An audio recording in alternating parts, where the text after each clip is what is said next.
Bonjour François-Éric Carbonel, vous êtes candidat UMP pour les élections cantonales en Haute-Savoie. Avec vous, on va parler de ces élections qui se dérouleront donc les 20 et 27 mars prochains. Quel est votre état d'esprit à un mois de ces élections?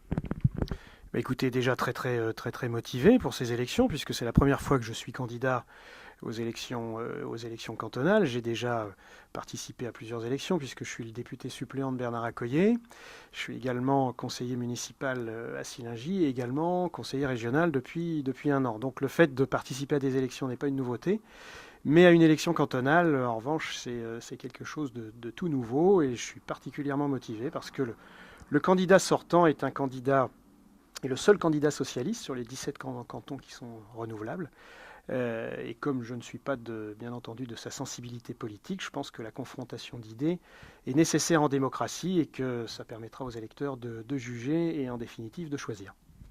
D'accord, très bien. Alors première question que je vais vous poser, donc il s'agit d'un sujet encore d'actualité, puisqu'on en a parlé ces dernières semaines, il s'agit du projet Annecy 2018.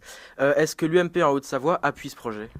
Oui, bien sûr, l'UMP en Haute-Savoie appuie ce projet. Tous les parlementaires du département appuient ce projet et vous savez que sur les 8 parlementaires de ce département, 7 sont UMP et sont unanimes à soutenir ce projet derrière le président du Conseil général et le maire d'Annecy qui portent à tous les deux depuis le début ce dossier. L'UMP pense que c'est un atout pour la Haute-Savoie si le 6 juillet prochain, nous sommes choisis, la France est choisie, puisque c'est la candidature de la France qui est portée par Annecy et la Haute-Savoie. C'est un atout en matière de développement économique, en matière de construction de logements, de voies de communication. La Haute-Savoie pourrait gagner, en quelques années, pourrait gagner 15 ans en matière d'équipement et d'infrastructure. Et moi qui travaille au quotidien avec un élu national, Bernard Accoyer en l'occurrence, qui est président de l'Assemblée nationale, je peux vous dire qu'il ne se passe pas une semaine sans qu'il soit sollicité par des personnes qui ont besoin d'un logement, qui ont besoin d'un emploi ou qui se plaignent de certaines voies de communication. Et de ce point de vue-là, le projet JO 2018, s'il va au bout, sera un accélérateur formidable pour la Haute-Savoie. D'accord, très bien. Alors maintenant, on va parler de différents thèmes avec vous. Quels sont les grands travaux que vous comptez entreprendre en Haute-Savoie dans votre canton si vous êtes élu?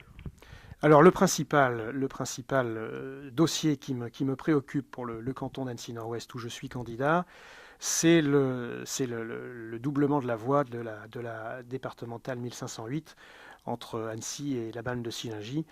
C'est une voie d'accès bien connue des Annéciens qui arrive par le nord-ouest sur Annecy et qui est encombrée par un trafic pendulaire le matin et le soir, et avec des pointes à 45 000 véhicules jour le long d'Auchan pour ceux qui connaissent. Voilà, donc ça c'est complètement insupportable pour les usagers de la route, pour les habitants de ce canton. Le Conseil général a des projets qui sont en cours de finalisation. Le président du Conseil général est tout à fait motivé à faire avancer ce dossier. Si je suis élu conseiller général, je mettrai tout mon poids dans la balance pour faire avancer ce dossier en relation, bien entendu, avec le président du Conseil général et l'ensemble des parlementaires et des vice-présidents du Conseil général qui sont concernés par ce dossier très important. D'accord, merci François-Éric Carbonel de nous avoir accordé cette interview. Merci.